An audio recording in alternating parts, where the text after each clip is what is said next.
या जब तुम इस भक्ति पे लगोगे यहाँ, तो तुम्हारे को भी इसी प्रकार से ये काल ठगेगा।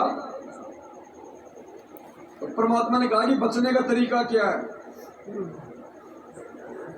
क्या कहा परमात्मा ने पहले ही कि उसने सोचा कि आम साधक जा रहा है, आम भगत जा रहा है, तो हम आम भक्तों के लिए समझा रहे परमात्मा कि जो मेरे साथ हो रहा है वो तुम्हारे साथ भी होगा। मैं जा रहा हूं तो हो रहा है, तुम्हारे साथ नीचे भी होगा। तो आज कितनी हमारे अंदर कम, किसी सुंदर सी माता बहन को देख लेते हैं तो मन में क्या क्या उथल पुथल शुरू हो जाती है। ये संकेत कर रहे हैं परमात्मा कि तुमने भक्ति करके कितना जो है सुदृढ़ होना है। कोई माता बहन किसी सुंदर पुरुष को देख लेती है तो उसके मन में क्या विचार उत्पन्न हो जाते हैं। मालिक ने बताया कि जब तुम ऊपर जाओगे तो काल भगवान ने त्रिकुटी तक तुम्हें जाने से रोकने के लिए 72 करोड़ अप्सराएं वहां पे सेट कर रखी हैं। उनका काम एक ही है कि पृथ्वी लोक पे यदि इस साधक की या साधिका की आत्मा, इसकी आस्था अगर किसी पर पुरुष में थी या पर नारी में थी, और आज भी है, क्योंकि वही रहेगा, सूक्ष्म शरीर में भी वही भाव रहेंगे। तो उन अप्सराओं की ड्यूटी काल ने यही लगा रखी है कि मान लीजिए जैसे ये पवन दास है, आज गुरु जी की भक्ति कर रहा हूँ और ना समझे में आके मेरे अंदर विकार भी है और मेरी आस्था किसी दूसरी औरत में, किसी लड़की में है, उसको प्राप्त करने की मेरी इच्छा थी कि मेरी रमैनी तो उससे हो रही थी, लेकिन वो तो उससे हो गई। जैसे अहिल्या की शादी तो होनी थी गौतम उससे, इंद्र से, और बीच में कूद गया उसका गुरु, तो इंद्र के अंदर वो इच्छा रह गई ना, उस इच्छा ने फिर उसको नीच कर्म के लिए प्रेरित किया। अपने गुरु की पत्नी के साथ उसने अपने ही जो है गुरु का रूप बना के उसने उसके साथ में दुष्कर्म किया। तो जैसे कोई भाई अभी मूर्खता ज्ञानता, ये रमैनियां नहीं हो रही है, रामायण हो रही है। यार मेरी रमैनी तो उसके साथ हो रही थी, वो नहीं हो पाई, उसके साथ हो गई। तो उस संगत की उस बहन में जो बहन वाली आस्था होनी थी, उसकी अपनी औरत वाली आस्था हो गई। ये और साधक मान लो जैसे भी है, दास एक एग्जाम्पल दे रहा है, और शरीर छोड़ते समय भी मन में वही भाव रहेंगे। अब ऊपर जब जाएंगे तो वो 72 करोड़ जो अप्सराएं हैं, जो पुरुष का भी रूप बना सकती हैं, जो स्त्री का भी रूप बना सकती हैं, अब वो क्या करेंगी? अगर मुझ पवन दास की आस्था किसी औरत में थी तो वो अप्सराएं उस औरत का रूप बना के खड़ी हो जाएंगी वहां। अब मैं ऊपर जाऊंगा तो मुझे ये नहीं पता चलेगा कि मैं ऊपर जा रहा हूं, मेरा शरीर छूट गया। गुरुजी ने क्या बताया? तुम्हें ऐसा लगेगा जैसे तुम किसी सत्संग में जा रहे हो।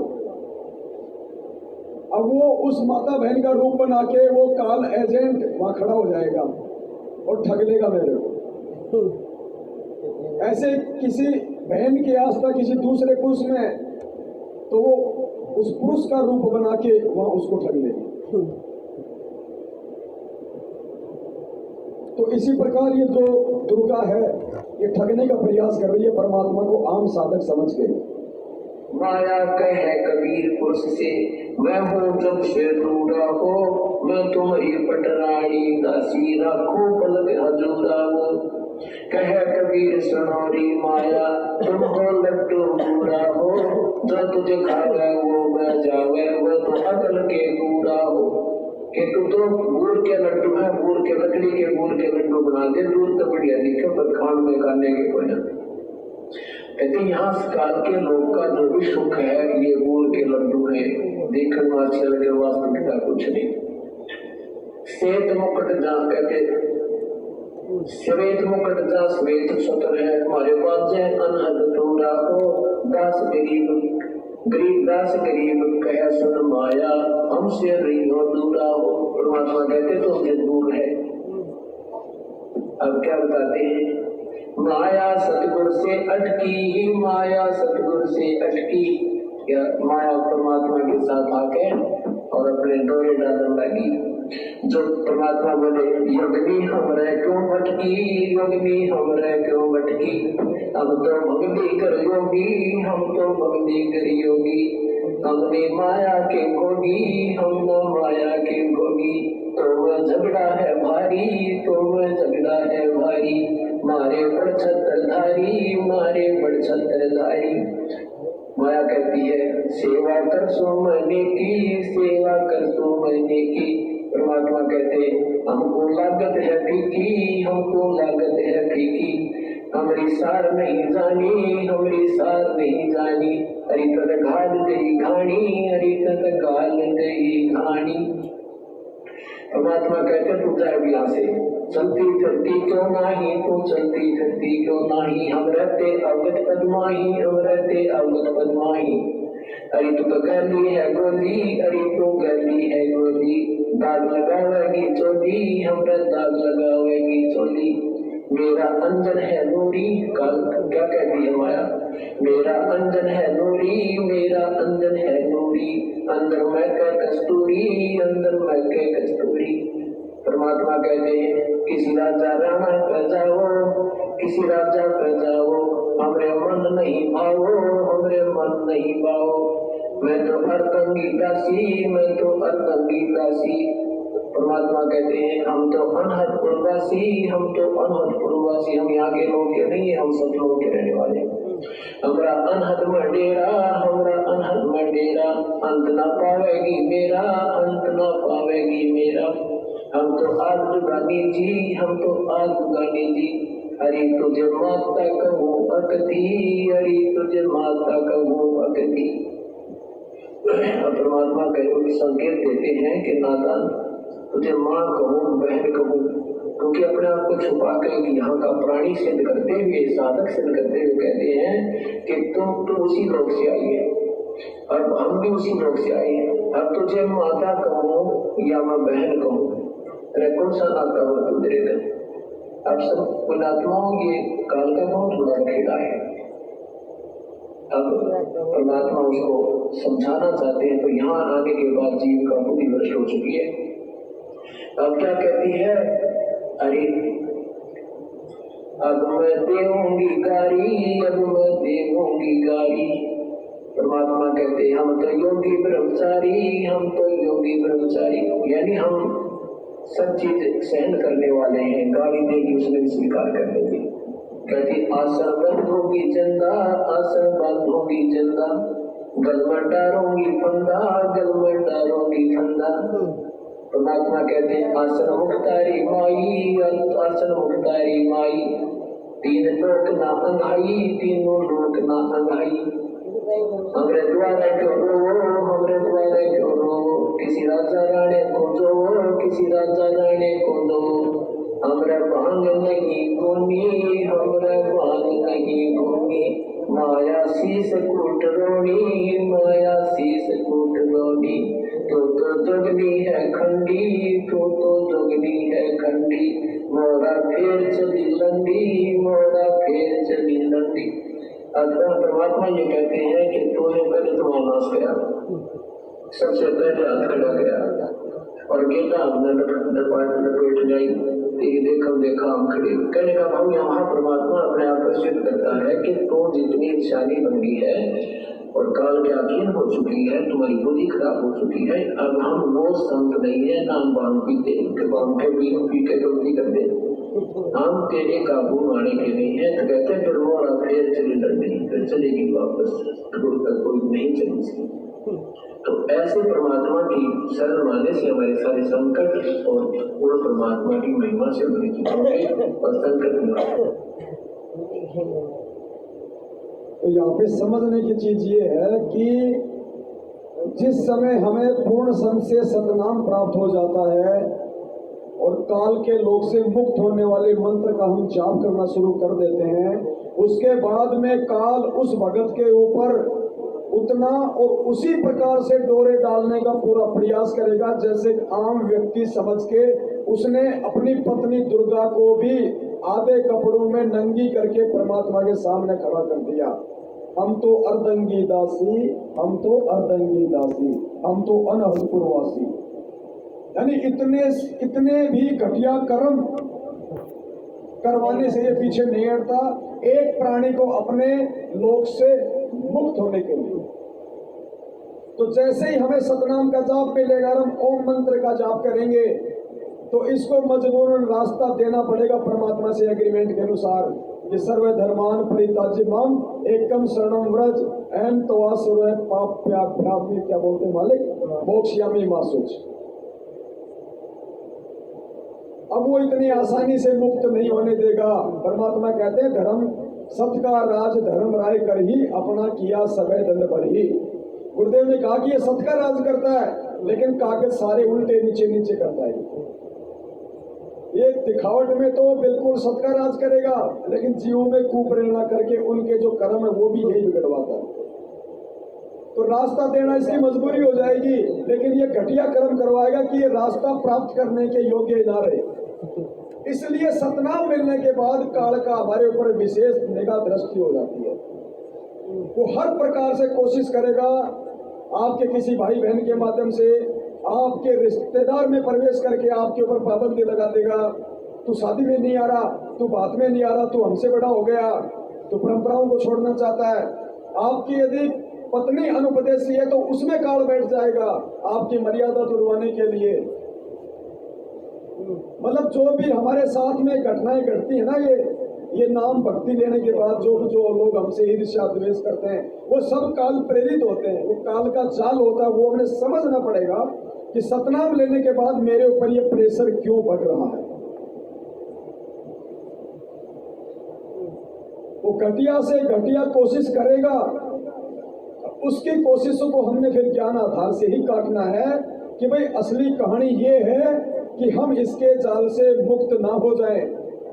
अब उससे बचने का तरीका सिर्फ मर्यादा, परमात्मा का सत्संग और साध संगति, दूसरा कोई तरीका नहीं है कि हम इसके जाल से बच जाएं। तो जब भी ऐसी अगर कोई समस्या आती है, कोई परेशानी खड़ी होती है हमारे सामने, तो ये ना सोचो कि मेरा नामखंड हो गया, ये ना सोचो कि गुरुजी की भक्ति में कोई पावर नहीं है। नहीं, उस भक्ति की पावर का तुम्हारे ऊपर असर ना हो, इसके लिए तुम्हें डगमग करने का प्रयास किया जा रहा है, जिसका तुम जाप कर रहे हो।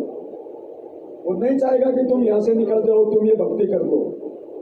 और बचने का तरीका भगवान ने फिर सत्संग में बताया कि किस प्रकार से फिर तुमने ज्ञान आधार से सामना करना है। वो तो आम व्यक्ति समझ के परमात्मा को तोड़ने का प्रयास कर रही थी ना। परमात्मा ने हर चीज का जवाब दे दिया कि हम भाग नहीं पीते, हम कोई ऐसे वैसे संत नहीं है जो तू सोच रही है। तो भूल के लड्डू है, दूर से अच्छी लगती है, खाएगा वो पछताएगा, ना खाएगा वो पछताता है। तो ज्ञान से ही हमें इन चीजों का समाधान मिलेगा, साथ संगति से ही समाधान हमें मिलेगा, परमात्मा के सत्संग आधार से।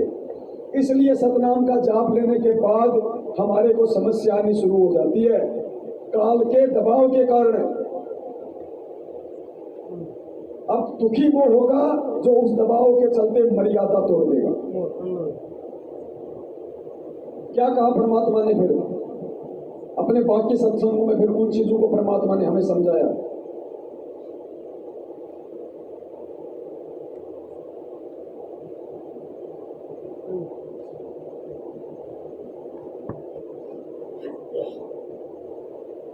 क्या बताया, ध्यान से सुनना पुण्यात्माओं। जैसे सतनाम मिलेगा और आप जाप करना शुरू करोगे, तो कौन कौन आपको दुखी करने का प्रयास करेंगे, कैसे कैसे प्रयास करने का वो करेंगे। क्या कह रहे परमात्मा, और उन तमाम बाधाओं को जो पार करके जो संत की शरण में लगा रहेगा, सत्संगों में आएगा जाएगा, साथ संगति से जुड़ा रहेगा, उसी का आवागमन नसाएगा।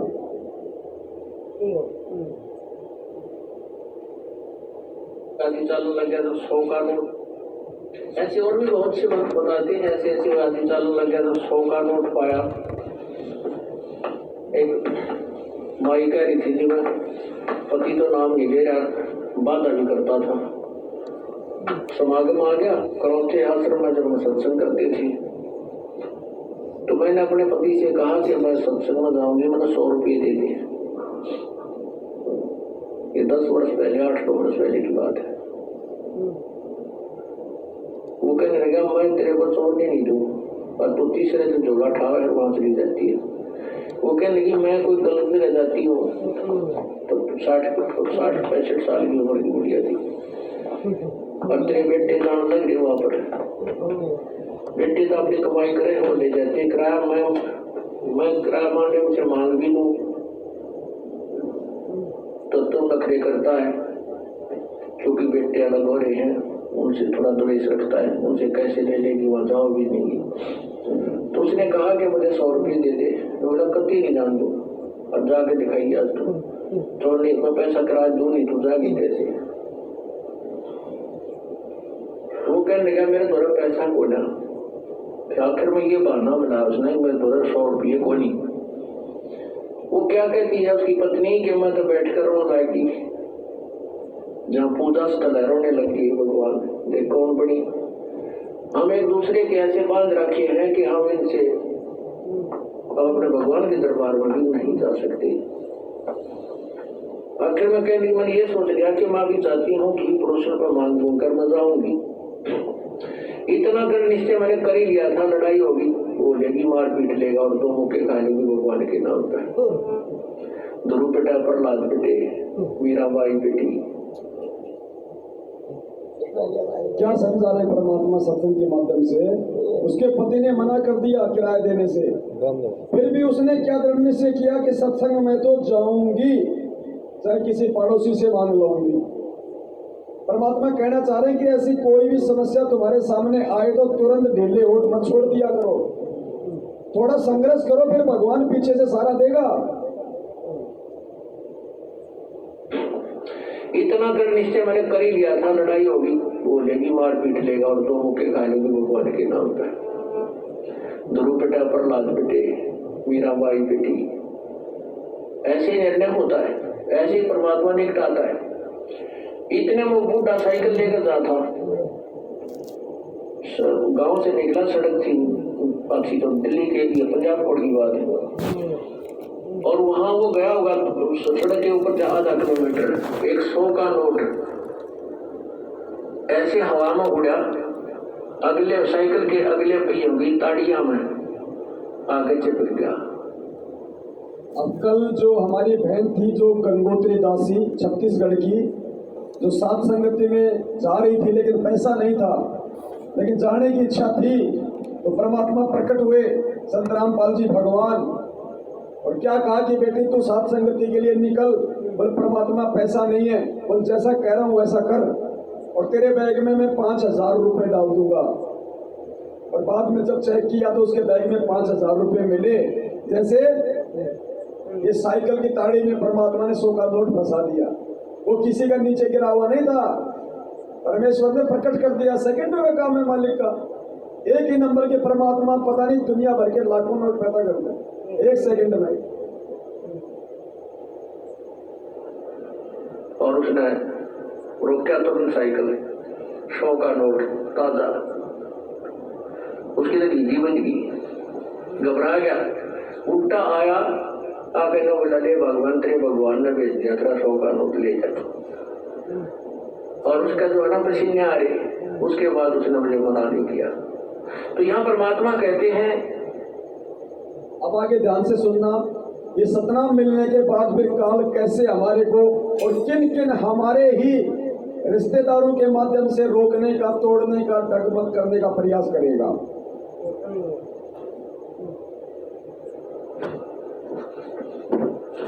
पतिव्रता पग जमी पर जो जो धरे पावे, समर्थ झाड़ू देते है ना काटा लग जावे।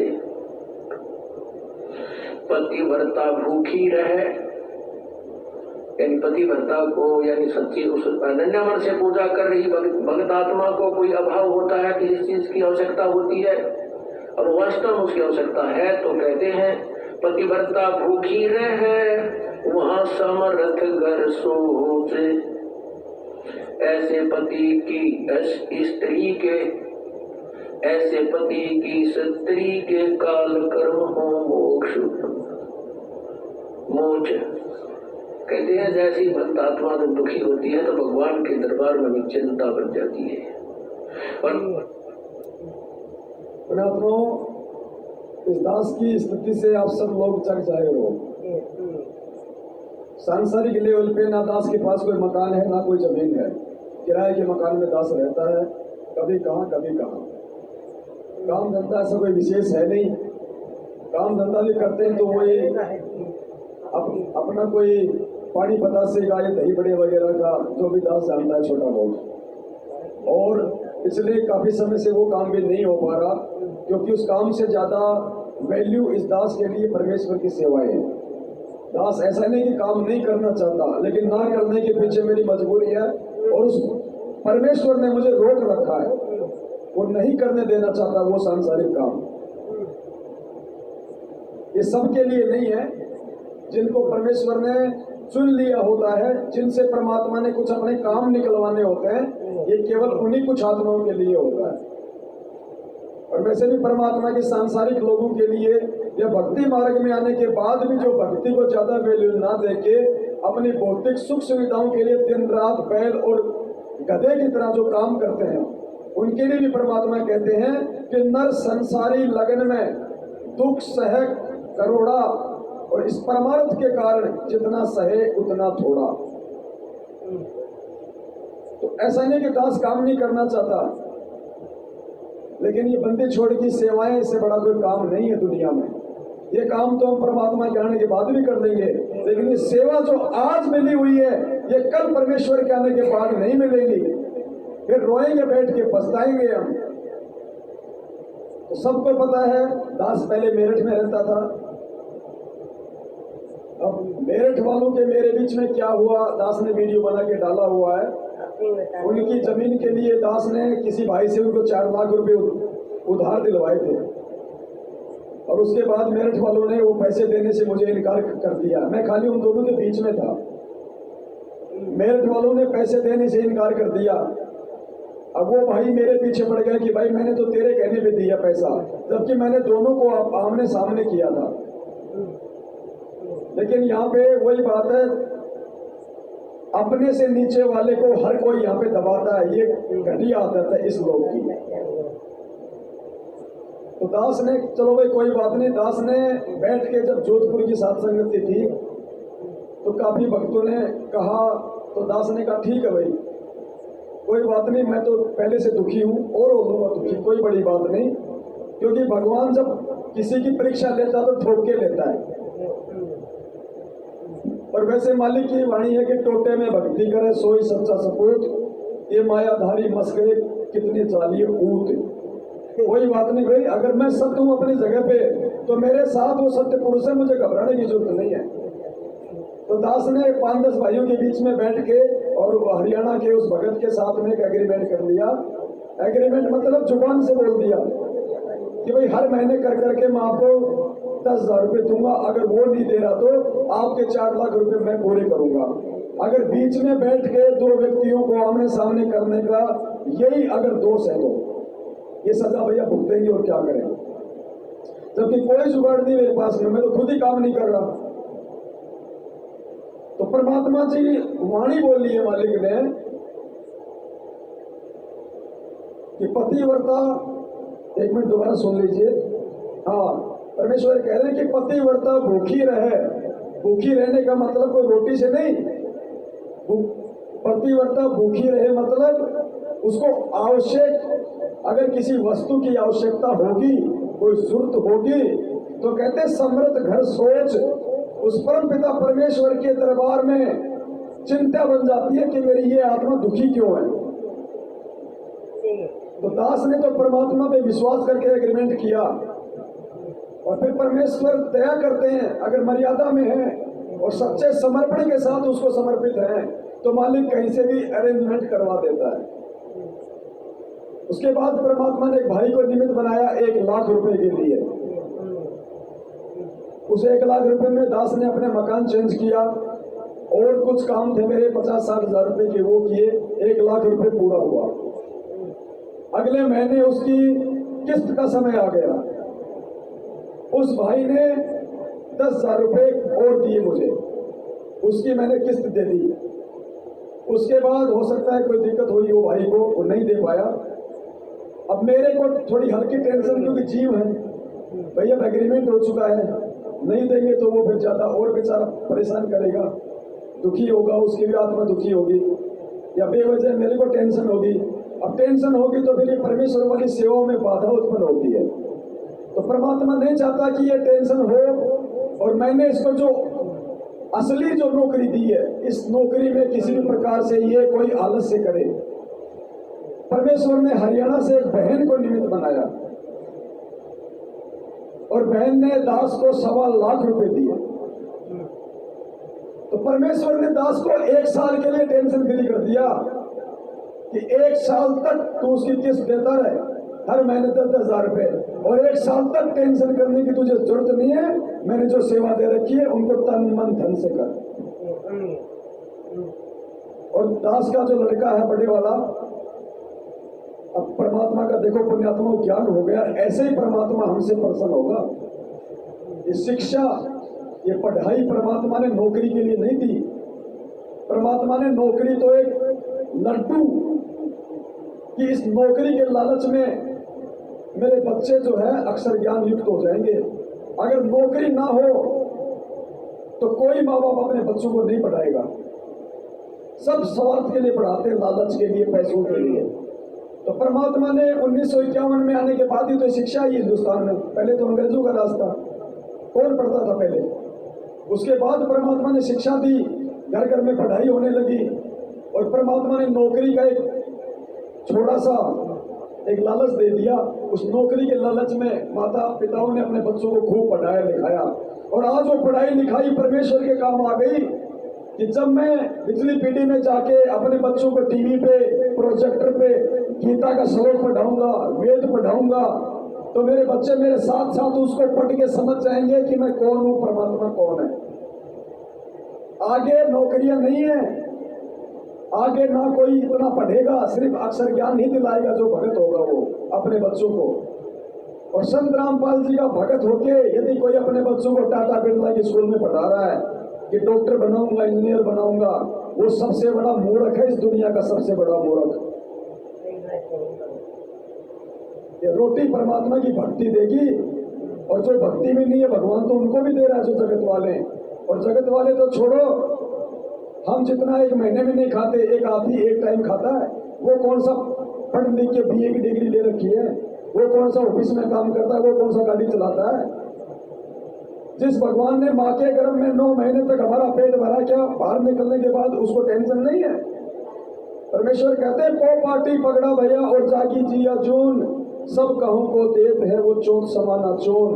और हमें तो दृढ़ विश्वास हो जाना चाहिए, हम तो भगवान के चरणों में आ गए भाई, डायरेक्ट कनेक्शन हो गया। और जिस भगवान ने हमारे को करने के लिए भजन दे दिया, क्या खाने के लिए भोजन नहीं देगा? सब कुछ देगा, लेकिन विश्वास हमें नहीं होता। तो दास ने अपना जो बड़ा लड़का है उसको 10th करवा के, 10वीं पास करवा के, उसकी इच्छा थी आगे बढ़ने की, दास ने उसको मना कर दिया। नहीं भाई, अपने को भगवान चाहिए, भगवान मिल गया। शिक्षा केवल इसलिए दी थी कि मेरे बच्चे मुझे पहचान ले। बेटा भगवान को हमने पहचान लिया है, अब हमने नौकरी के लिए पढ़ाई नहीं करनी। उस बच्चे की दास ने पढ़ाई छुड़वा दी और उसको एक मार्बल कंपनी के अंदर उसको काम पे लगा दिया। हर महीने उसको 15,000 रुपये मिलते हैं, बस बहुत है, पर्याप्त है। घर का खर्चा बच्चा चला रहा है, और जो किस्त है मेरी जो 10,000 की, जो 4 लाख रुपए तक है, वो मालिक ने अपने सत्संग वाले बच्चों को निमित्त बना रखा है। तो ऐसे समय में यदि मैं रातों को जाग जाके भगवान की सेवा ना करूं तो मेरे से बड़ा नीच कोई दूसरा नहीं होगा।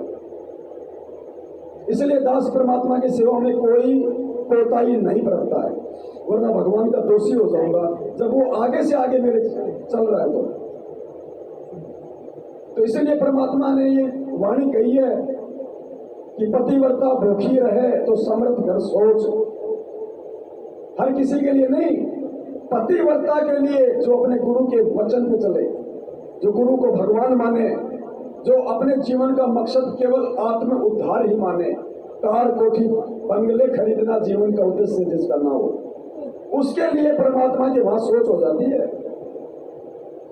तो कैसे ओम नाम मिलने के बाद और उसके जाप के बाद किन किन कारणों से, किन किन रिश्तेदारों को निमित्त बना के हमारे को मर्यादा विहीन करने का काल के द्वारा प्रयास किया जाएगा।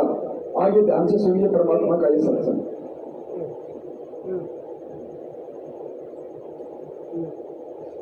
और ऐसे पति की स्त्री के काल कर्म हो मोक्ष, जो ऐसे सोचे है किसी चीज की आवश्यकता होती, पर जो धर है पावे समर्थ झाड़ू देते हैं ना काटा लग जावे।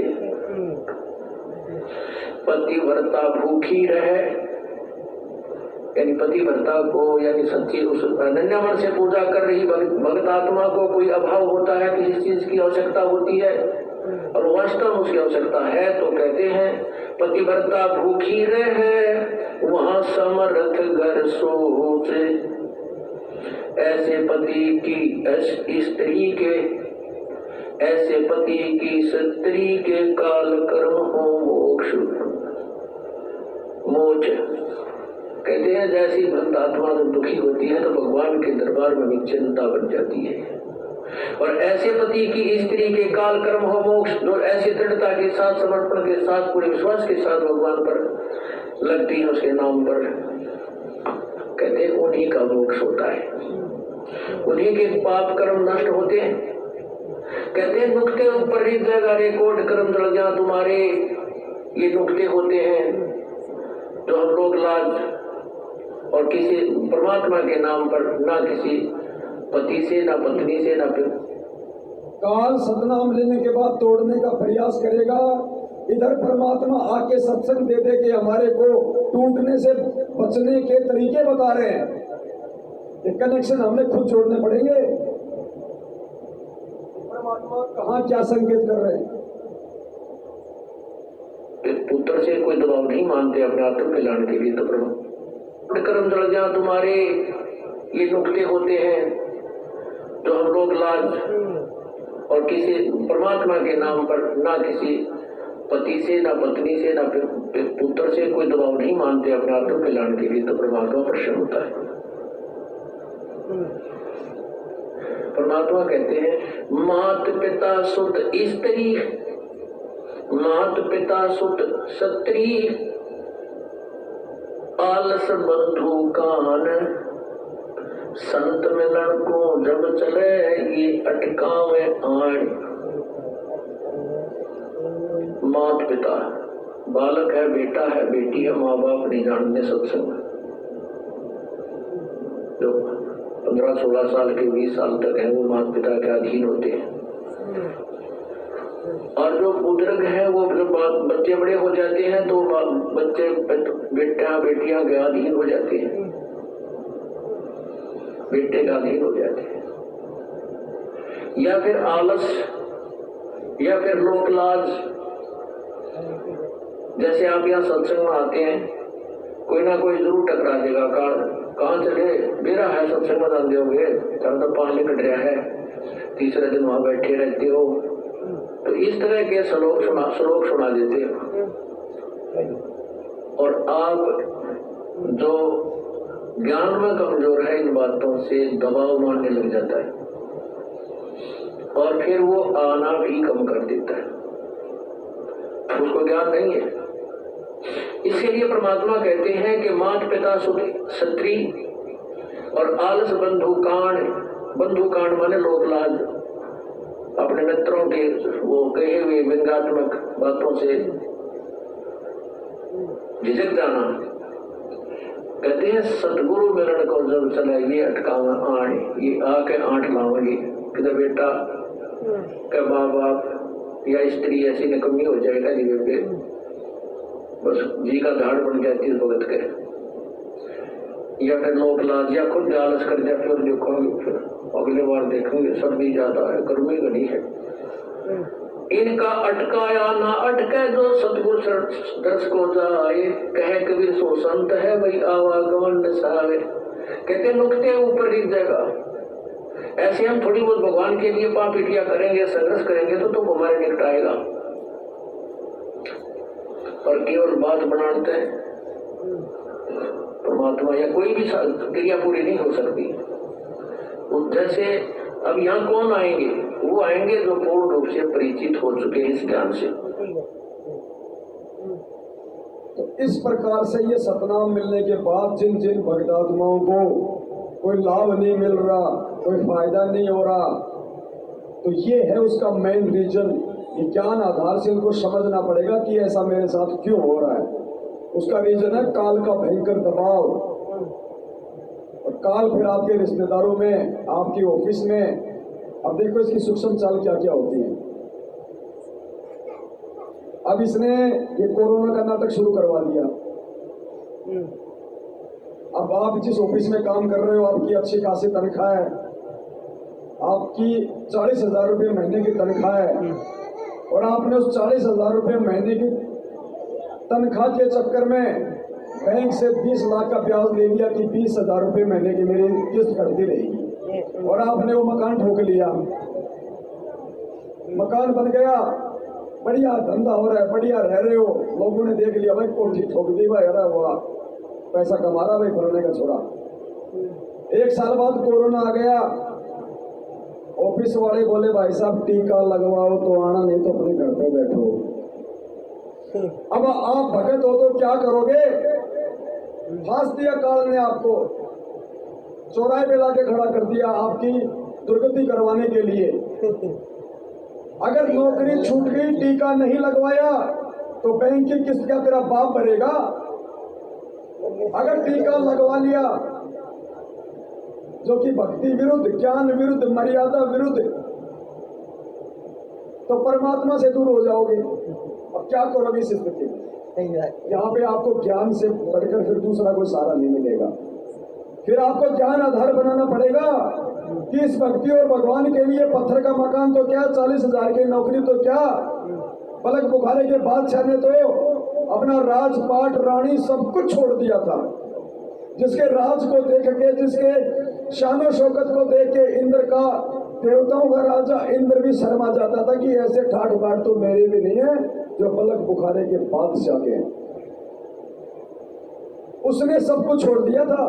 और फिर परमात्मा ने अपने भगत की महिमा गाई कि रांडी ढांडी ना तजय, वो नर कौवे काग, और पलक बुखारा ने छोड़ दिया थी कोई पाछली लाग। नरसिंह भगत अपने आत्म कल्याण के लिए सेठ होके और 56 करोड़ की संपत्ति को ठोकर मार दी, भंडारे में लगा दिया। अपने रहने के लिए भी अपना महल नहीं रखा, जंगल में जाके झोपड़ी बना के रहने लग गया।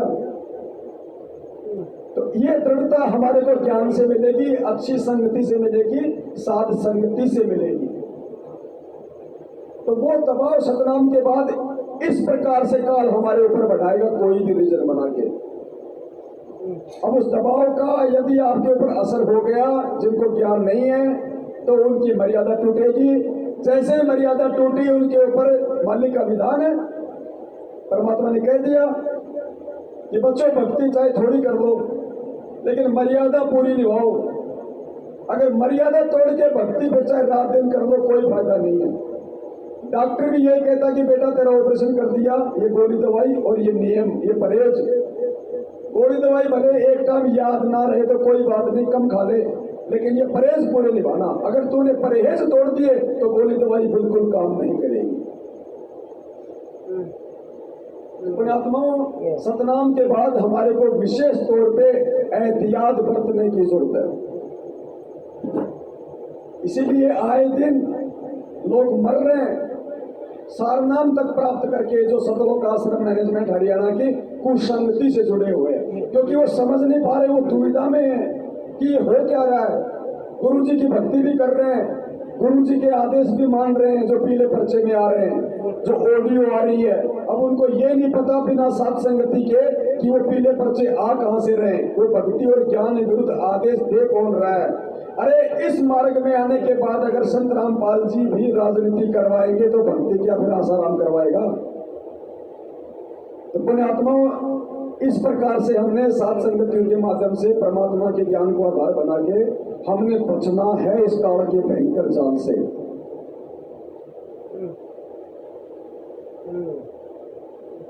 इसलिए सात संगतियों की जरूरत है, इसलिए भगवान ने हमें ये सात संगतियां दी है।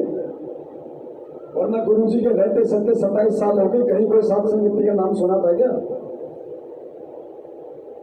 और आज इन्हीं सात संगतियों में जो भगवान के सत्संग हम 27 साल से नहीं समझ रहे थे कि परमात्मा ने सत्संग में क्या भेद छुपा रखा है, क्या गूढ़ रहस्य है, आज वो सारे भेद परमात्मा सात संगतियों से सार्वजनिक खुलासा करवा रहे हैं।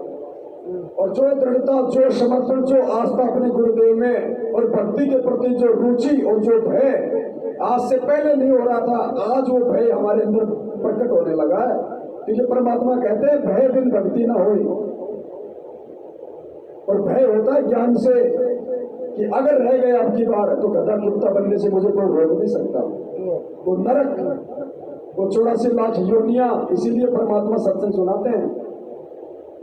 3 प्रकार की वाणियां बताई परमात्मा ने, यथार्थ, रोचक और भयानक। यथार्थ यानी वास्तविक जानकारी, सृष्टि रचना, सत्संग। रोचक कुछ कुछ मीठी बातें परमात्मा बीच बीच में कोई चुटकुला सुना देते हैं, कोई हंसी मजाक की बातें कर देते हैं, जैसे कथाएं सुनाते हैं परमात्मा, तो ये रोचक है। और एक भयानक, ये 4 खाने में जाएगा कबू न लगता पार, अगर भक्ति नहीं करी तो 84 लाख योनि में जाना पड़ेगा, गधे कुत्ते सूअर के शरीर भोगने पड़ेंगे, परमात्मा फिर सहायता नहीं करेगा। ये भयानक वाणियां। तो परमात्मा कई प्रकार के तरीके अपना के अपने बच्चों को भक्ति से जोड़ के रखते हैं। तो वर्तमान में उस परमेश्वर ने हम भाई बहनों को आपस में निमित्त बना रखा है। तो भाई दास को तो भगवान ने जो सेवा दी है, दास की योग्यता के अनुसार, योग्यता भी नहीं कह सकता, ये भी परमात्मा से दास माफी चाहता है कि परमेश्वर, दास की तो कोई योग्यता है नहीं, हो तो आप ही योग्य बनाते हो। तो दास उस चीज को परमात्मा के ही आशीर्वाद से पूरी तरह से निभाने का पूरा प्रयास कर रहा है। हालांकि अभी भी बहुत कमियां हैं। मालिक से प्रार्थना करूंगा परमात्मा और सेवाएं दें, और सेवाओं को करने की शक्ति दे परमेश्वर।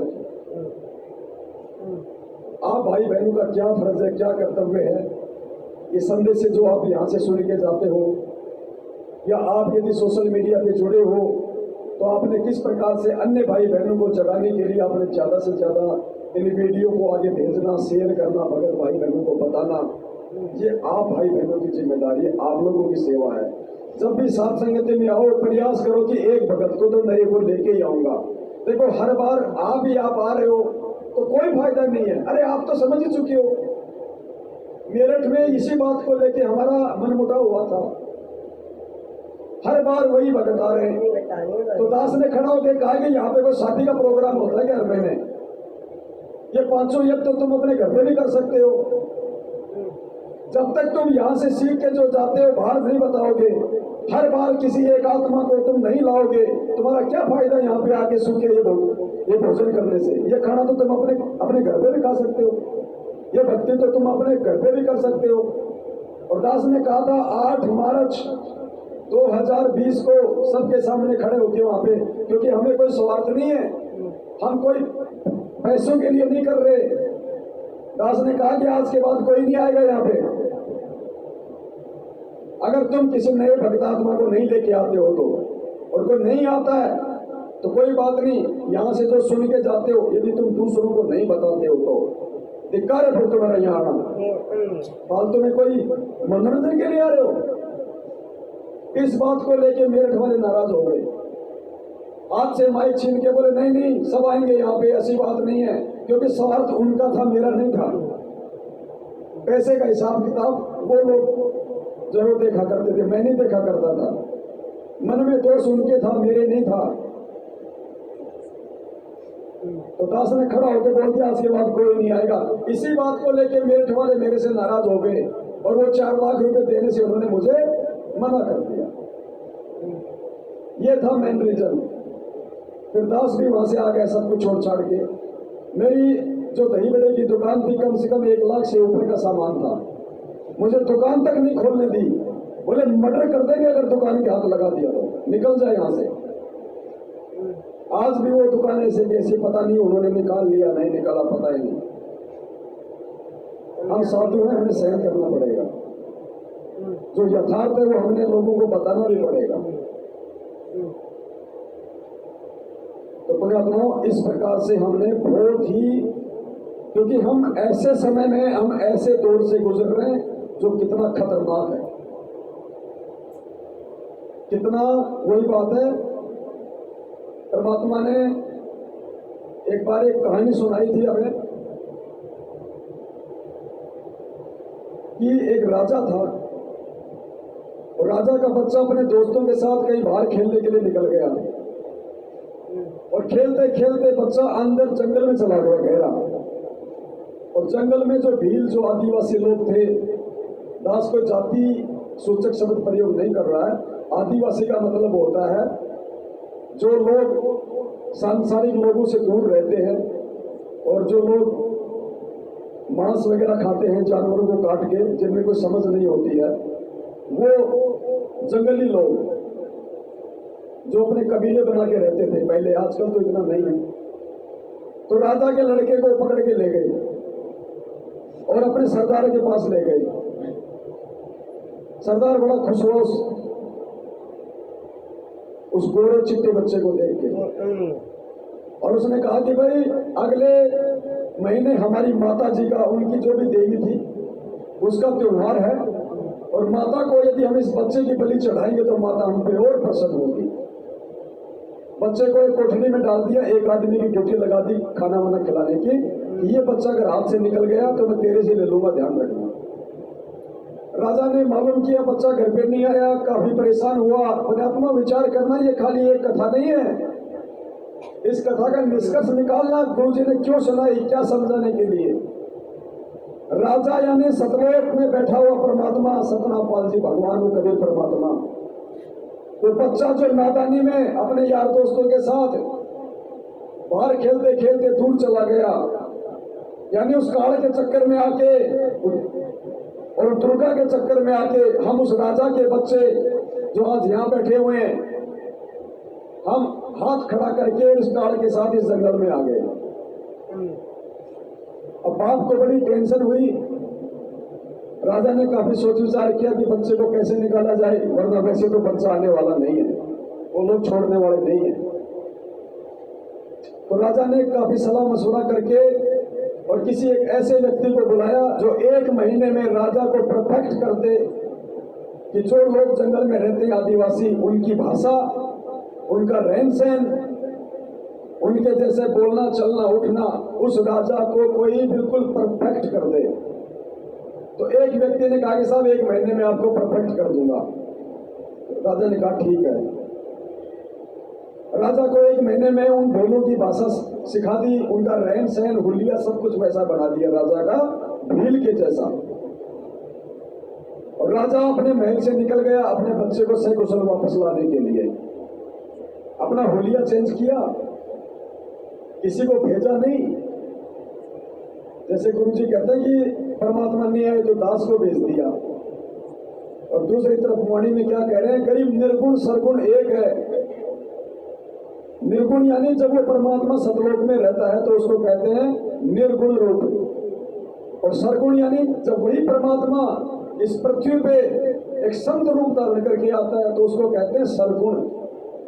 तो कहते हैं निर्गुण सरगुण एक है और दूजा ब्रह्म विकार। निर्गुण साहिब आप हैं और सरगुण संत विचार। परमेश्वर आप ही निर्गुण रूप में सतलोक में हो और अपना ही दूसरा रूप बना के हल्का करके तेजपुंज के शरीर को आप ही सरगुण रूप में यानी संत रूप में आज धरती को प्रकट हो। तो राजा अपने उस राजा वाले रूप को चेंज करके भील वाला रूप बना के और बच्चे को लेने के लिए जंगल में निकल पड़ा। पीछे से अपने मंत्री को उसने सारे दिशा निर्देश दे दिए। जंगल में चला गया, उनसे वो भील टकराए, अपने जैसा देखा, वेशभूषा देखी, बातचीत की, तो ये सोच के कि ये तो हमारे ही मतलब जान पहचान के हैं। और राजा उनके साथ उसी कबीले में चला गया। राजा था, उसको बुद्धि भी थी, उसने अपने कुछ विशेष अदाओं से और उस भीलों के राजा का उसने दिल जीत लिया। भीलों के राजा ने उस राजा को अपनी विशेष सेवा में लगा दिया कि तू मेरे पास रहेगा। राजा उसको बढ़िया कहानियां किस्से सुनाता था, उसकी पढ़ाई करता था। तो राजा ने फिर एंड में क्या किया, उसकी ड्यूटी भीलों के राजा ने उस जिस जिस कोठड़ी में वो बच्चा था, उस कोठड़ी की चाबी और उसकी रोटी पानी की व्यवस्था करने की जिम्मेदारी जो भील रूप बना के गया हुआ था उस लड़के का बाप, उसी को दे दी। अब वो ऐसे थोड़ी है कि भाई उसको चाबी दे दी तो निकाल के ऐसे ले जाएगा। अब 4-5 दिन बाद में माता जी का प्रोग्राम था बच्चे की, उस दिन उन्होंने बलि चढ़ानी थी। राजा पूरी तैयारी के साथ गया था। जिस दिन उनका प्रोग्राम होना होता था उस समय वो लोग धूमधाम से शराब वगैरह पीना और बहुत अच्छा अच्छा खाना खाना वो करते थे। तो बेनू के राजा ने पार्टी रखी, धूम धड़ाके गाने बाजे, शराब वगैरह पी गई, शराब वगैरह पी गई।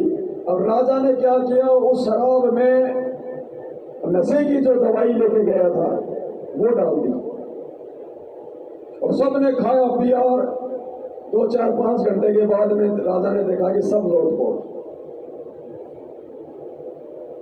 अब राजा ने तुरंत मौके का फायदा उठाया, तुरंत उस कोठरी में गया, बच्चे के पास गया और बोला, देख जैसा मैं कहूं वैसा करना बस, और मुझे तेरे बाप ने भेजा है, मुझे तेरे पिताजी ने भेजा है तुझे यहां से निकालने के लिए। जैसा मैं कहूं वैसा करते रहना। मैं जो तुझे बताऊं उससे अगर जरा सा भी इधर उधर हुआ तो तू भी मरेगा और मुझे भी मरवाएगा। अगर वो ये कह दे कि मैं ही तेरा बाप हूं और अपनी वास्तविकता उसको दिखा दे 2 मिनट के लिए मुंह बात होके, तो वो नादान बच्चा उसी समय रोने लग जाएगा अपने दुखों के कारण। तो वो राजा भी फंसेगा और वो भी फंसेगा। तो राजा को बच्चे की कमजोरी का पता था, उसकी बुद्धि के स्तर का पता था, इसलिए उसने अपना भेद नहीं बताया कि मैं ही तेरा बाप हूं। ये कहा कि देख मुझे तेरे बाप ने भेजा है तुझे यहां से निकालने के लिए, और जैसा मैं कहूं वैसा ही करना। बच्चे को टाइट कर दिया, बोला ठीक है। तो बच्चे का हाथ पकड़ा और चुपचाप रहना, बोले बोलना मत। और बच्चे का हाथ पकड़ के मौके का फायदा उठा के राजा वहां से निकल लिया। सुबह तक राजा रुका नहीं, बच्चे को लेके चलता रहा। और जैसे ही वो सीमा आ गई, वहां पहले से राजा ने मंत्री को कह दिया था, मंत्री अपनी सेना लेके तैयार खड़ा हुआ था और बच्चे को लेके उस भील वाली वेशभूषा में, यानी काल लोक में वो परमात्मा कबीर साहब संत रामपाल जी वाला रूप बना के हमारे को ये दिशा निर्देश दे रहे हैं, समझा रहे हैं कि बेटा जैसा ये नाम लेने के बाद मैं कहूं ये मर्यादा ऐसा ही करना। अगर तूने ये मर्यादा तोड़ दी तो तू भी मरेगा और मुझे भी। सही बात है। और यदि ये परमात्मा हमें अपना वास्तविक रूप दिखा दे आज, तो भी ये नुकसान हो जाएगा। इसलिए परमात्मा ने अपने आप को छुपाया, उस भील की तरह आज छुपा रखा है। तो राजा बच्चे को लेके उसी भील वाली वेशभूषा में महल में चला जाता है। महल में रानी भी अपने बच्चे का इंतजार कर रही थी। बच्चे को देखते रानी रोने लग गई, बच्चे से लिपट गई। अब वो भील के रूप में जो राजा था, अब देखना पुण्यात्माओं कैसे मालूम पड़ेगा कि ये कौन है आज हमारे गुरुजी के रूप में। उसी बच्चे के सामने बच्चा भी देख रहा और भील वाली वेशभूषा को राजा उतारने लग गया और अपना मुंह वगैरह धोया। तब उस बच्चे ने देखा, रे ये तो मेरा ही बाप है और मुझे निकालने के लिए इतनी बड़ी बाधा इसने बोल ले ली। 21 महीने की जेल 2006 में, रोहतक जेल में छाती के बाल तक उखड़वाए इस परमात्मा ने मुझे इस काल के जाल से बाहर निकालने के लिए। आज 2014 से 7 साल की जेल, 30 दिन का पुलिस का रिमांड, दुनिया की गालियां, निंदा का पात्र बना, लोगों की यातना सही, किसके लिए? मुझ नीच के लिए जो मूर्खता में इस काल के लोक में आके मैं यहाँ पे फंस गया। बच्चे ने देखा मेरा ही बाप है ये, तो अपने आप को छुपा के और मुझे वहां से निकाल के लाया। जब वास्तविकता बच्चे के सामने आई तो अपने बाप से लिपट के रोने लग गया वहीं पे। तो अपने आत्मा ये परमात्मा धरती पे खुद कबीर साहब है जो अपने आप को छुपाते हुए, वरना कौन निकाल लेगा, ऐसा कौन है? अरे वो राजा का बच्चा था इसलिए राजा को था दर्द, इसलिए अपने बच्चे को निकालने के लिए खुद गया। दूसरा नहीं निकाल के ला सकता, वो लाख गलतियां कर देगा। तो सतलोक से आने के बाद दर्द इस परमात्मा को है कि मेरी आत्मा है जो फंस गई, इसलिए स्वयं आता अपनी आत्माओं को निकालने के लिए भिन्न भिन्न रूप बना के, भिन्न भिन्न ये रोल करके। और पुण्यात्मा इतना सब कुछ होने के बाद भी बात बात में हम मर्यादा तोड़ देते हैं, परमात्मा के नियमों को तोड़ देते हैं। कैसे बात बनेगी भाई? सोचो वो बच्चा अगर जरा सी भी गलती कर देता उस समय वहां, तो क्या वो बच्चा भील की जेल से बाहर निकल सकता था क्या? लेकिन जो समझदारी उस बच्चे ने दिखाई पुण्यात्माओं, आज हमने दिखानी पड़ेगी, तब जाके परमात्मा से कुशल हमें सतलोक ले जाएगा। तो इस प्रकार से हमने बहुत सावधानी बरतने की आवश्यकता है कि सतनाम मिलने के बाद में विशेषकर, और माता बहनों परमात्मा ने स्पष्ट बोल रखा है, सोने में काल है काल।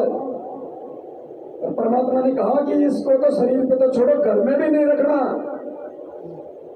सोने को तो घर में भी नहीं रखना चाहिए, इसमें तो काल का वास है। और उस सोने को यदि हम अपने शरीर पे धारण करते हैं तो अभी हम किस स्तर पे हैं? हमने तो काल को अपने सिर पे बैठा रखा है और सतलोक जाने की उम्मीद कर रहे हैं, कभी नहीं जा सकते।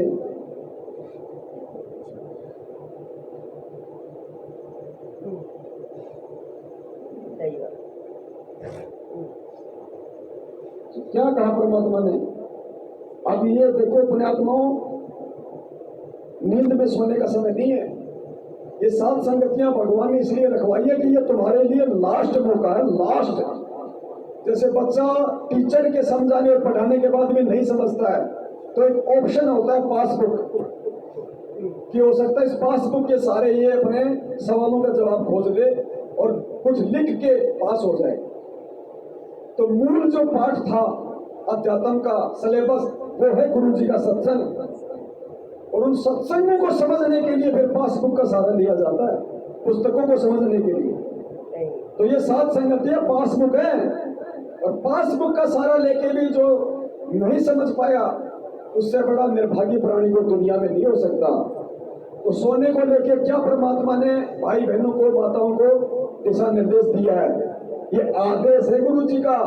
अगर सतनाम लेने के बाद, देखो प्रथम नाम वाले को इतना ज्ञान नहीं होता, सतनाम लेने के बाद यदि हम ये गलतियां करेंगे, पुण्यात्मा परमात्मा हमसे 100 कदम दूर है, भले हम दिन रात सतनाम का जाप करें। भक्ति बिना क्या होते हैं ये भ्रम रहा संसारे, भक्ति बिना क्या होते हैं ये भ्रम रहा संसारे, रति कंचन पाया नहीं रावण चलती बार।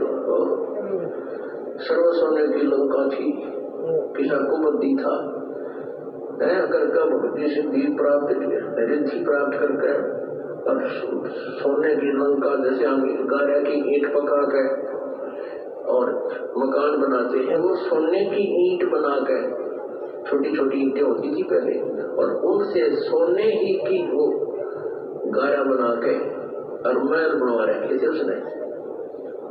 इतना धनी था, और आप दौरे मुश्किल से 50-20 ग्राम 20 तोड़े सोना होगा था, बड़ा बड़ा सेठ होगा जिस पर 20-30-40 तोड़े सोना हो गया। कहते हो वो रति नहीं लेकर गया, एक ग्राम भी नहीं ले जा सके, तुम कहाँ ले जा सकोगे? और के कला तोड़ दोगे 40 तोड़े सोने में?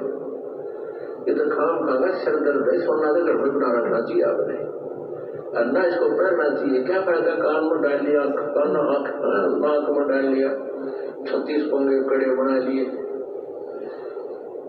परमात्मा ने इतना सुंदर शरीर दे रखे, इसमें आडंबर करने की कभी जरूरत नहीं। इसे भगवान रुष्ट होता है। भगवान की भक्ति करें, चाहे किसा भी शरीर है, काला है, गोरा बना लिए। क्या कह रहे गुरु जी? सोना तो घर में भी नहीं रखना चाहिए, तो पहनने का तो सवाल ही पैदा नहीं होता। फिर क्या कहते हैं गुरुजी, इससे भगवान रुष्ट होते हैं। अरे वो 2, 4, 5, 10 हजार की चीज के लिए तुम भगवान को रुष्ट कर रहे हो? भक्ति कर रहे हैं कि ड्रामा कर रहे हैं? हमें पता कि इस चीज से भगवान रुष्ट है। अगर ज्ञान है तो क्या उस चीज को अपनाएंगे? फिर भी हम पहने रहते हैं, तो फिर तो शराब भी पीने लग जाओ भाई, उससे भी भगवान रुष्ट होता है। शराब भी पियो, फिर नियम चाहे 1 तोड़ो चाहे 100 तोड़ो बराबर है। गुरु जी कहते हैं जहर का चाहे एक बूंद जीभ पे रखो चाहे एक पूरी बोतल पियो, बात एक ही है। फिर तो सारे उल्टे काम करो। फिर क्यों भक्ति का दिखावा कर रहे हो? क्यों ढोंग कर रहे हो? अरे गाड़ी के 4 टायर, अगर 1 टायर नहीं है गाड़ी में तो अगर 3 से आप उसको चला लोगे, 4 वाली तो जब तक चारों तैयार नहीं होंगे नहीं चलेंगे। उल्टा एक्सीडेंट और रोड कर देगी तुम्हें कहीं बीच में।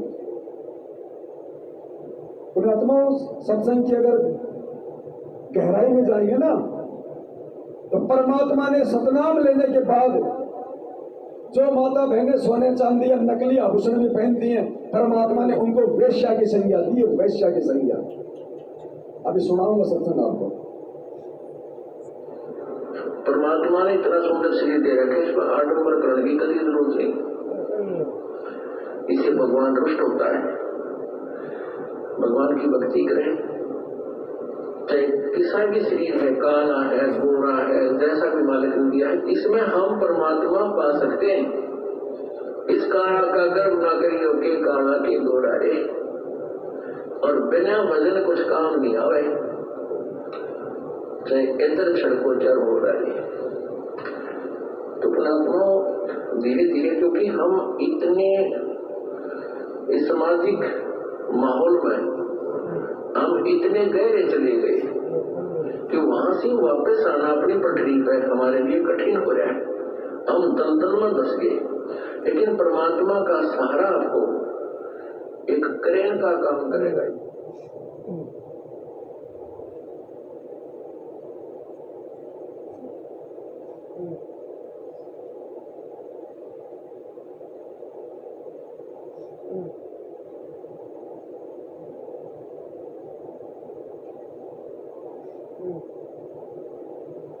परमात्मा सीधे तौर पे नहीं कहेंगे, सीधे तौर पे तो अपने आप को भगवान नहीं कह रहे।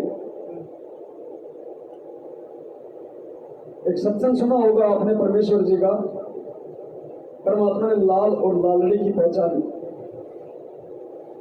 क्या उस सत्संग में वो ताऊ बच्चों को उसी समय नहीं कह सकता था कि बेटा ये तो लाल नहीं लालड़ी है? लेकिन उस ताऊ को पता था कि अगर बच्चों के सामने कह दिया तो ताजा ताजा तो इनका बाप मरा है, और ये कहेंगे ताऊ चाहता नहीं कि हम कोई काम धंधा कर लें, इसलिए हमारे लाल को भी लालड़ी बता रहा है। तो ताऊ ने सोचा क्यों ना बच्चों को ही पहचान करवा दूं कि लाल है लालड़ी, मुझे बोलने की आवश्यकता नहीं पड़ेगी, मैं जो है बुराई का पात्र ही ना बनूं।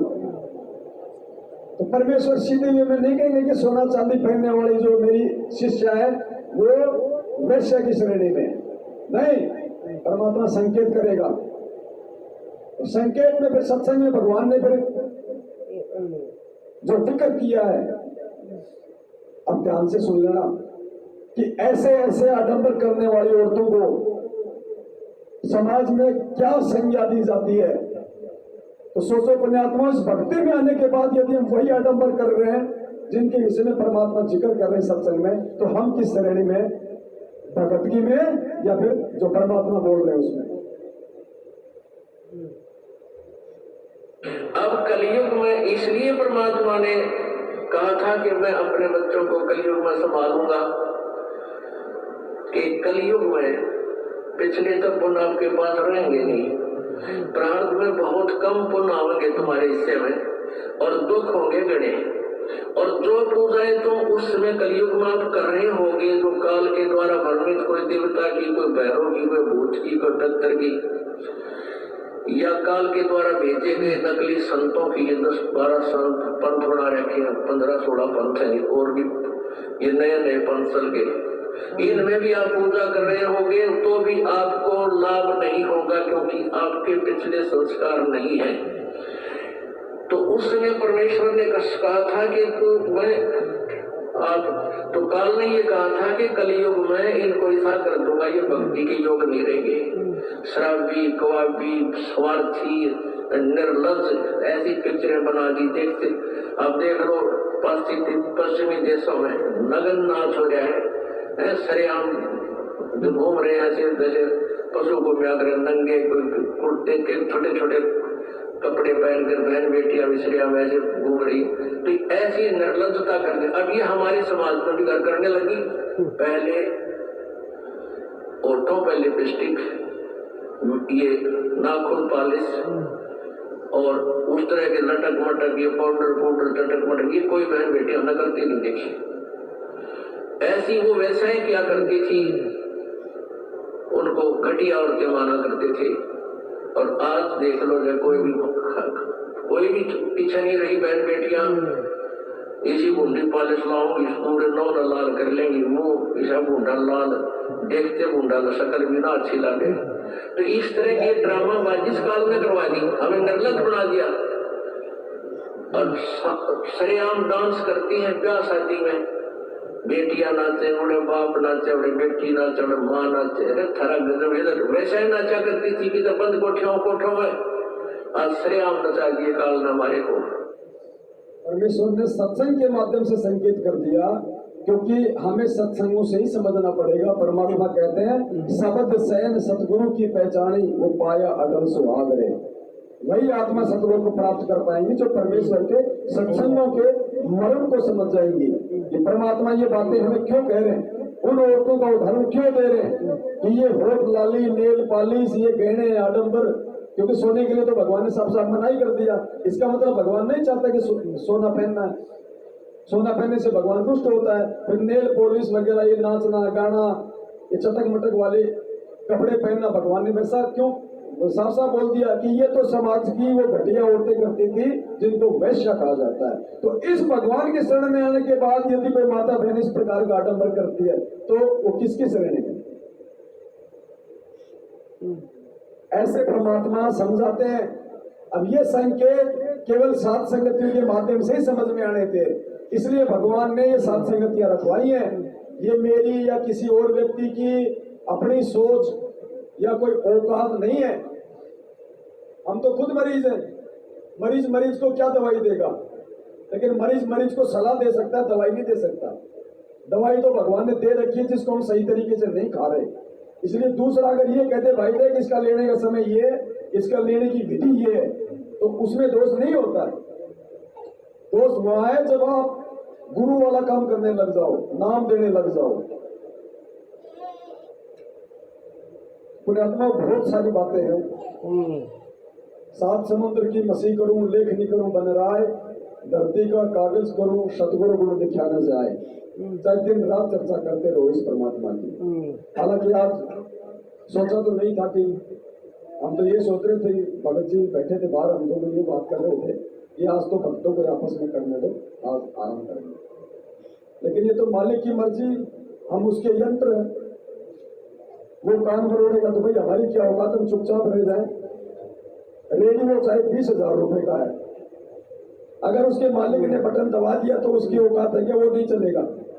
वो यंत्र है, परमात्मा नहीं है, उसको चलना ही पड़ेगा। ये पंखा चाहे 20 लाख रुपए का हो, अगर इसके मालिक ने बटन दबा दिया इसको चलना पड़ेगा। इसकी औकात नहीं कि ये ना चले, और चल रहा है और मालिक इसको रोकना चाहता है तो उसको रुकना पड़ेगा। इसकी औकात नहीं है, चलता रहे। तो हम सब उस परमेश्वर के यंत्र हैं, हमें हैंडल परमात्मा करता है, रिमोट उसके हाथ में है। काल ने कहा था ना कि बलवानों का बल, बुद्धिमानों की बुद्धि मेरे हाथ में है, जब चाहे ऑन कर दो ऑन कर दो। इसी प्रकार भगत की बुद्धि का रिमोट अगर मर्यादा में है तो परमात्मा के हाथ में, और मर्यादा टूट गई तो फिर काल के हाथ में। फिर जैसा नाच हो नचाएंगे वैसा ही नाचना पड़ेगा, हमारी औकात नहीं है। तो पुण्यात्माओं बड़ी मुश्किल से और 27 साल की मेहनत से गुरुजी ने हम आत्माओं का रिमोट अपने हाथ में ले लिया है। अब कोई नालायक यदि वो सेल निकाल दे अपनी कमजोरी से मर्यादा तोड़ के, तो इससे बड़ा दुर्भाग्य, निर्भाग्य उस आत्मा का फिर नहीं हो सकता। फिर वो ऐसे आत्माओं को परमात्मा फिर अनंत करोड़ युगों तक नहीं संभालता है। तो मेरी तो हाथ जोड़ के प्रार्थना आप सभी भाई बहनों से अगर दूसरों को भी ना समझाओ तो कम से कम खुद इन चीजों पर अमल करो, क्योंकि परमेश्वर ने कहा कि अपने बड़े भाइयों से भी कुछ सीखो। अगर कोई भगत है और आपको अच्छी अच्छी बातें बताता है तो उसकी बातों पे अमल करना चाहिए। और इसी सत्संग के आधार से हम आप भाई बहनों को थोड़ा बहुत ये समझा रहे हैं।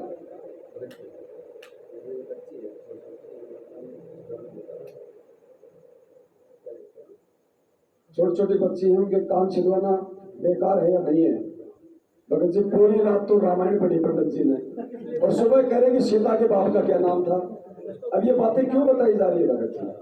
भगत जी इसीलिए हमें दुख होता है जब सब कुछ समझा दिया, अब वही बातें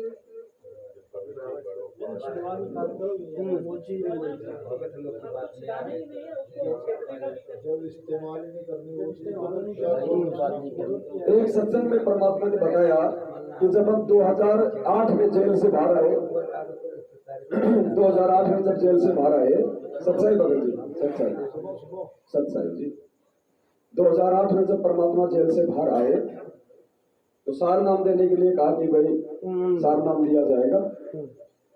तो 300-400 लोग आए, बोलो भाई यहाँ 400 कुछ, बोलो भाई 2 दिन रुको, अभी आए हैं थोड़ा जेल से आराम करते। तो 2 दिन के आराम में 200-300 तो भाग गए, बोले जी टाइम नहीं है। बोलो परमात्मा ऐसे तो परीक्षा देता है। कुछ बच्चे थोड़े बहुत 40 एक, उनकी परमात्मा ने वो सार नाम देने से पहले परीक्षा लेनी शुरू कर दी, जो भी परमात्मा लेते होंगे। तो गुरु जी ने कहा कि एक तो ऐसा था, मैंने उससे पूछा रे भाई ये जो सतनाम के 2 मंत्र है ये किसके हैं? तो एक तो बता दिया, फिर दूसरा तो थोड़ी देर तो इधर उधर देखा, तो फिर बोला बोल जी आपने बोले बताया नहीं, ये तो आपने बोले बताया ही नहीं, ये तो आपने बताया ही नहीं। अच्छा हाँ, बोले भाई तेरे को याद क्यों नहीं? बोले जी आपने बोले ढंग से नहीं बताया। बोले बताया तो था लेकिन आपने बोले ढंग से नहीं बताया। तो गुरु जी बोले मैं ये सत्संग करता हूं तो क्या मैं रागनी करता हूं उस समय? अरे जब मैं सत्संग करता हूं तो क्या वो रागनी है क्या? हर बार बताता हूं कि ये मंत्र है, ये प्रथम मंत्र काल का है, दूसरा अक्षर पुरुष का है। अब वो कैसे बताऊं? फिर भी दोष हमारे को कीजिए, आपने सत्संग करते समय ढंग से नहीं बताया। तो भगत जी इतने अच्छे से तो सारी बातें समझाई जा रही थी, बताई जा रही थी, अब कान क्यों छिदवाने? जब थोड़ी देर पहले क्या कहा कि चाहे सोना हो, चाहे चांदी हो, चाहे नकली आभूषण हो, नहीं पहनने, भगवान खुश होता है। तो कान क्यों छिदवा रहे हो भगत जी? किसलिए छिदवा रहे हो? अब इसमें कोई सवाल ही नहीं उठता, फिर नहीं छिदवाना। कॉमन सेंस की बातें बड़ी बड़ी, तो ये ध्यान रखो इन चीजों का भगत जी। अब किस विषय पर चल रहा था मैं तो भूल गया, बीच में आपने थोड़ी मात्र छेड़ दिया। सत्संग कौन सा था? तो ये तो है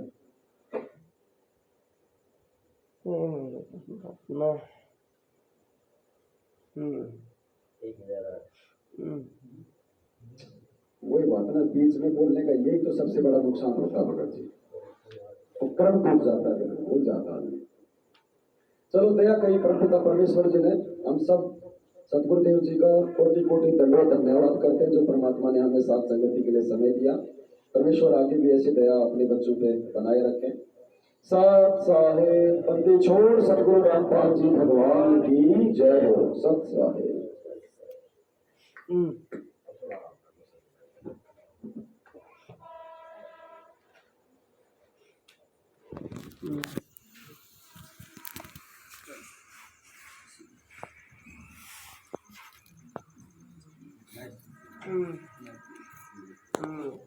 नहीं लाइट है, पंखे बंद कर दिए। काट रहे हैं और क्या लाल वाले पे तो बना पड़ेगा।